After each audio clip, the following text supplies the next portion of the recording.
Second Maccabees chapter 4. This Simon now, of whom we spake afore, having been a betrayer of the money and of his country, slandered Onias, as if he had terrified Heliodorus, and been the worker of these evils.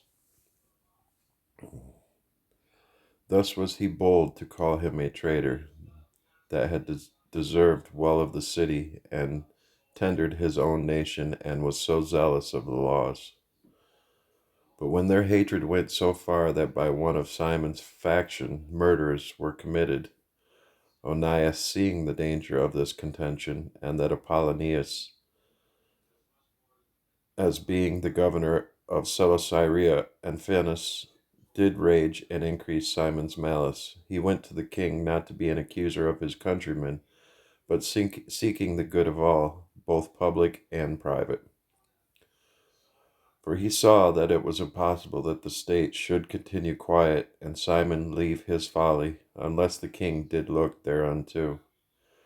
But after the death of Seleucus and Antiochus, called Epiphanes, took the kingdom, Jason the brother of Onias labored underhand to be high priest, promising unto the king by intercession 360 talents of silver, and of another revenue 80 talents.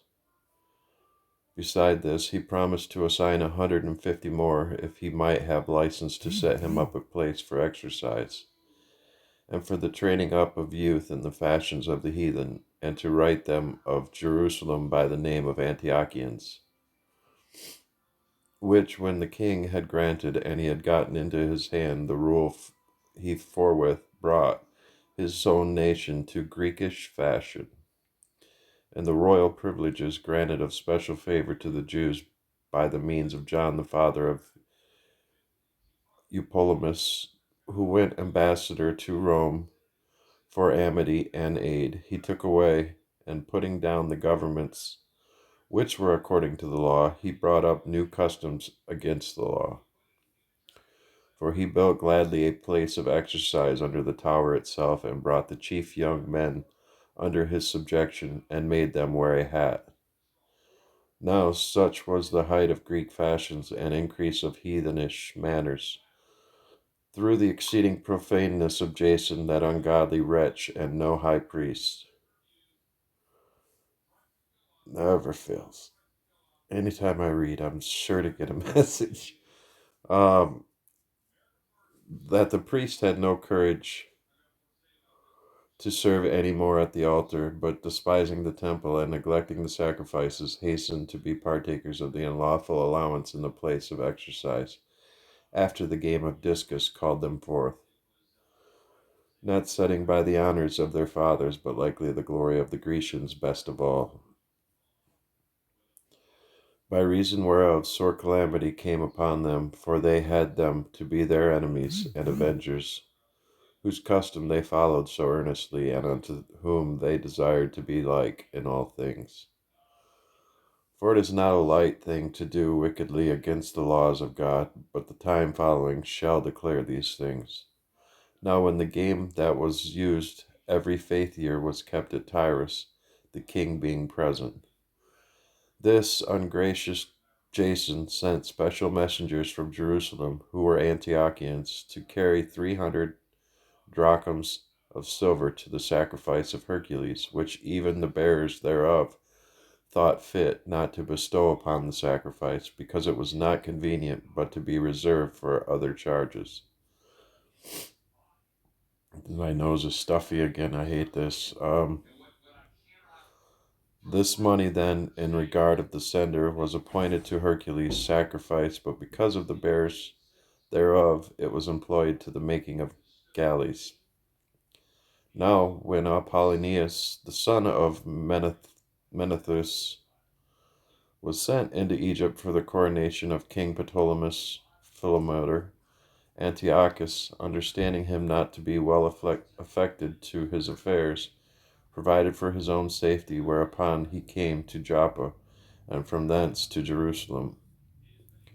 When he was honorably received of Jason and of the city, and was brought in with torch alight, and with great shoutings, and so afterward went with his host unto Phenice. 3 years afterward, Jason sent Manulus the aforesaid Simon's brother to bear the money unto the king, and to put him in mind of certain necessary matters.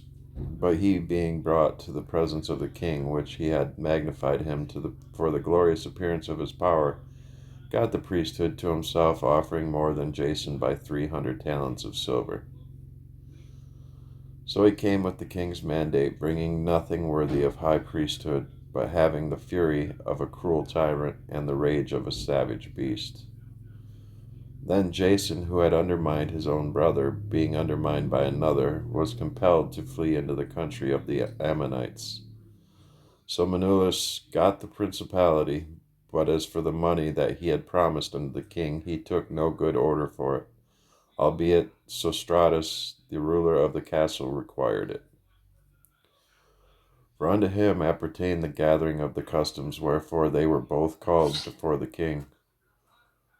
Now Manulus left his brother Lysicamus in his stead in the priesthood, and Sostratus left Crates, who was governor of the Cyprians. While those things were in doing, they of Tarsus and Malice made insurrection, because they were given to the king's concubine called Antiochus. Then came the king in all haste to appease matters, leaving Antiochus a man in authority for his deputy. Now Manulus, supposing that he had gotten a convenient time, stole certain vessels of gold out of the temple, and gave some of them to Andronicus, and some he sold into Tyrus and the cities round about. Which when Onias knew of a surety, he reproved him, and withdrew himself into a sanctuary at Daphne, and lieth by Antiochia. Wherefore Manulus, taking Andronicus apart, prayed him to get Onias into his hands, who being persuaded thereunto, and coming to Onias in deceit, gave him his right hand with oaths, and though he were suspected by him, yet persuaded he him to come forth of the sanctuary, whom forthwith he shut up without regard of justice. For the which cause not only the Jews, but many also of other nations, took great indignation, and were much grieved for the unjust murder of the man. And when the king was come again from the places about Cilicia, the Jews that were in the city, and certain of the Greeks that abhorred the fact also, complained because Onias was slain without cause. Therefore Antiochus was heartily sorry, and moved to pity, and wept, because of the sober and modest behavior of him that was dead. And being kindled with anger, forthwith he took away Andronicus his purple, and rent off his clothes, and leading him through the whole city unto the very place where he had committed impiety against Onias, there slew he the cursed murderer. Thus the Lord rewarded him his punishment as he had deserved. Now when many sacrileges had been committed in the city of Lysimachus, with the consent of Melanus, and the fruit thereof was spread abroad, the multitude gathered themselves together against Lysimachus, many vessels of gold being already carried away. Whereupon the common people, rising and being filled with rage, Lysimachus armed about 3,000 men, and began first to offer violence. One Aroranus being the leader, a man far gone in years, and no less in folly. They then, seeing the attempt of Lysimachus, some of them caught stones, some clubs, others taking handfuls of dust that was next at hand, cast them all together upon Lysimachus and those that sat upon them. Thus many of them they wounded, and some they struck to the ground, and all of them they forced to flee. But as for the church robber himself, him they killed beside the treasury. Of these matters, therefore, there was an accusation laid against Manulus. Now, when the king came to Tyrus, 3 men that were sent from the Senate pleaded the cause before him.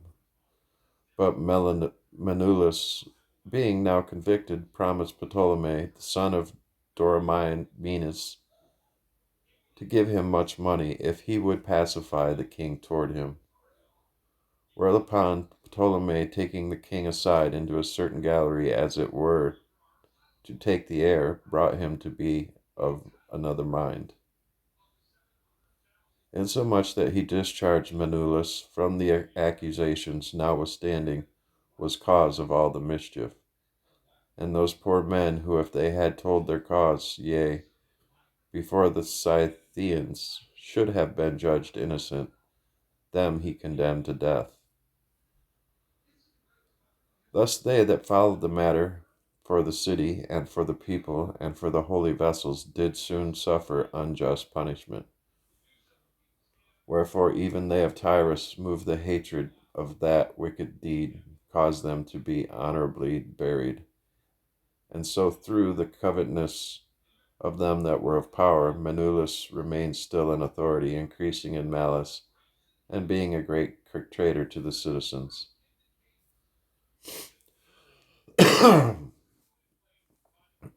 Chapter 5. About the same time Antiochus prepared his second voyage into Egypt. And then it happened that through all the city, for the space almost of 40 days, there were seen horsemen running in the air in cloth of gold, and armed with lances, like a band of soldiers, and troops of horsemen in array, encountering and running one against another, with shaking of shields, and multitude of pikes, and drawing of swords, and casting of darts, and glittering of golden ornaments, and harness of all sorts. Wherefore every man prayed that apparition might turn to good. Now when there was gone forth a false rumor, as though Antiochus had been dead, Jason took at the least 1,000 men, and suddenly made an assault upon the city. And they that were upon the walls being put back, and the city at length taken, Menelaus fled into the castle. But Jason slew his own citizens without mercy, not considering that to get the day of them of his own nation would be a most unhappy day for him, but thinking they had been his enemies, and not his countrymen, whom he conquered. Howbeit for all this he obtained not the principality, but at the least received shame for the reward of his treason, and fled again into the country of the Ammonites. In the end, therefore, he had an unhappy return, being accused before Aretas, the king of the Arabians, fleeing from city to city, pursued of all men, hated as a forsaker of the laws, and being had in an abomination, as an open enemy of his country and countrymen, he was cast out into Egypt. Thus he that had driven away many out of their country perished in a strange land, retiring to the Lacedaemonians, and thinking there to find succor by reason of his kindred. And he that had cast out many unburied had none to mourn for him, nor any solemn funerals at all, for sepulchre with his fathers, nor sepulchre with his fathers. Now when this that was done came to the king's car, he thought that Judea had revolted, whereupon, removing out of Egypt in a furious mind, he took the city by force of arms, and commanded his men of war not to spare such as they met, and to slay such as went upon the houses. Thus there was killing of young and old, making away of men, women, and children, slaying of virgins and infants. And there were destroyed within the space of 3 whole days 80,000, whereof 40,000 were slain in the conflict, and no fewer sold than slain. Yet was he not content with this, but presumed to go into the most holy temple of all the world. Menelaus, that traitor to the laws and to his own country, being his guide, and taking the holy vessels with polluted hands and with profane hands, pulling down the things that were dedicated by other kings to the augmentation and glory and honor of the place. He gave them away. And so haughty was Antiochus in mind, and he considered not that the Lord was angry for a while for the sins of them that dwelt in the city, and therefore his eye was not upon the place. For had they not been formerly wrapped in many sins, this man, as soon as he had come, had forthwith been scourged, and put back from his presumption, as Heliodorus was, whom Seleucus the king sent to view the treasury. Nevertheless, God did not choose the people for the place's sake, but the place for the people's sake. I think that's supposed to say, but the place for the people's sake. And therefore the place itself that was partaker with them of the adversity that happened to the nation did afterward communicate in the benefits sent from the Lord, as if it was forsaken in the wrath of the Almighty. So again, the great Lord being reconciled, it was set up with all glory. So when Antiochus had carried out of the temple 1,800 talents, he departed in all his haste unto Antiochia, weening in his pride to make the land navigable, and the sea passable by foot. Such was the haughtiness of his mind. And he left governors to vex the nation. At Jerusalem, Philip for his country a Phrygian, and for manners more barbarous than he that set him there. And at Gazerim, Andronicus, and besides Manulus, who, worse than all the rest, bare an heavy hand over the citizens, having a malicious mind against his countrymen, the Jews. He sent also that detestable ringleader Apollonius with an army of 22,000, commanding him to slay all those that were in their best age, and to sell the women and the younger sort, who coming to Jerusalem and pretending peace, did forbear till the holy day of the Sabbath, when taking the Jews keeping holy day, he commanded his men to arm themselves. And so he slew all them that were gone to the celebrating of the Sabbath, and running through the city was with weapons, slew great multitudes. But Judas Maccabeus, with 9 others, or thereabout, withdrew himself into the wilderness, and lived in the mountains after the manner of beasts, with his company, who fed on herbs continually, lest they should be partakers of the pollution. Chapter 6. Not long after this, the king sent an old man of Athens to compel the Jews to depart from the laws of their fathers, and not to live after the laws of God, and to pollute also the temple in Jerusalem, and to call it in the temple of Jupiter Olympius, and that in Gerizim of Jupiter, the defender of strangers, as they did desire that dwelt in the place. The coming in of this mischief was sore and grievous to the people, for the temple was filled with riot and revelling by the Gentiles, who dallied with harlots, and had to do with women within the circuit of the holy places, and besides that brought on in things that were not lawful. The altar also was filled with profane things which the law forbiddeth. Neither was it lawful for a man to keep Sabbath days or ancient fasts, or to profess himself at all to be a Jew.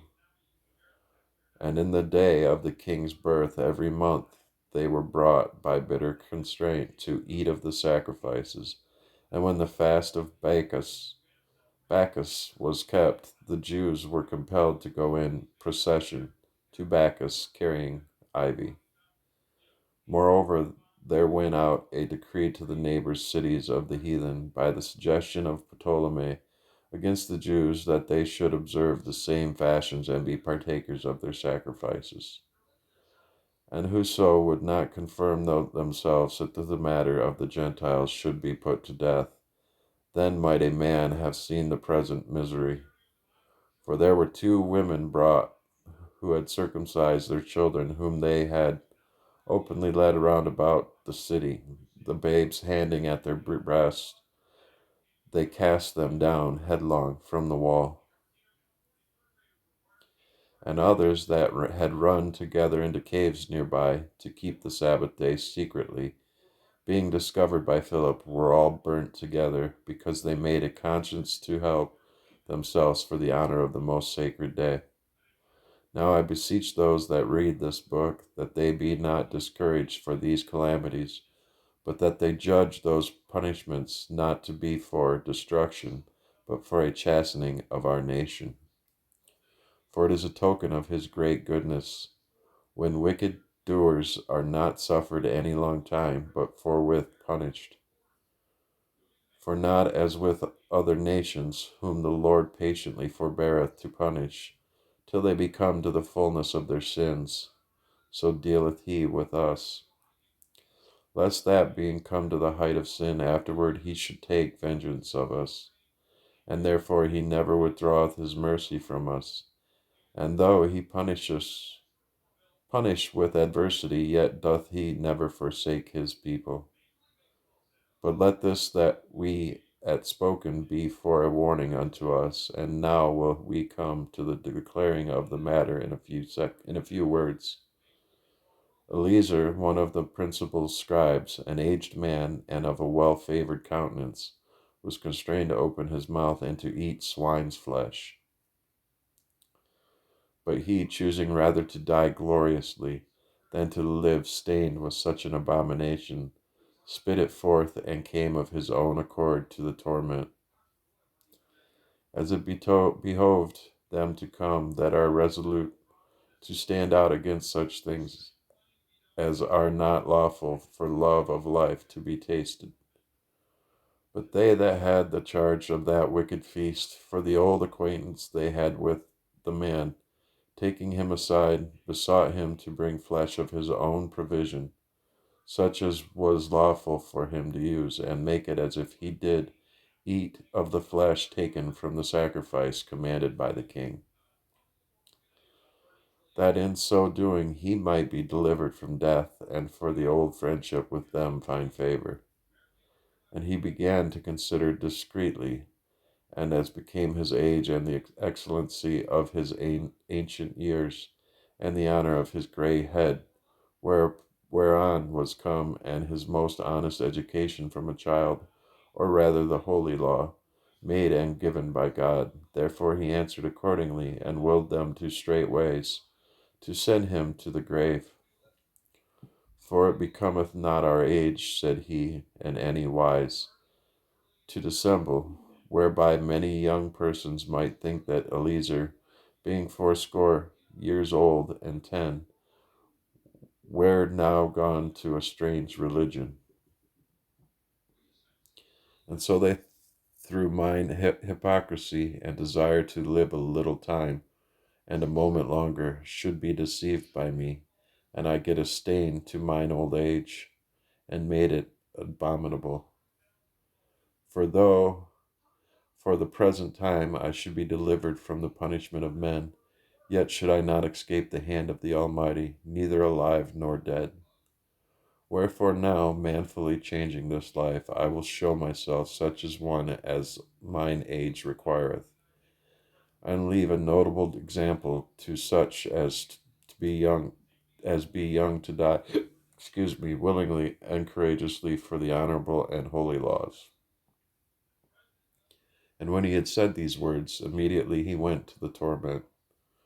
They that led him changing the good will they bear him a little before into hatred, because the aforesaid speeches proceeded, as they thought, from a desperate mind. But when he was ready to die with stripes, he groaned, and said, It is manifest unto the Lord, that hath the holy knowledge, that whereas I might have been delivered from death, I now endure sore pains in body by being beaten, but in soul am well content to suffer these things, because I fear him. And thus this man died, leaving his death for an example of a noble courage and a memorial of virtue, not only unto young men, but unto all his nation. All right, my eyes, man, that's about all I can read before my eyes get super tired. I'm going to continue later today as long as I don't get a bad headache here. Thanks for listening.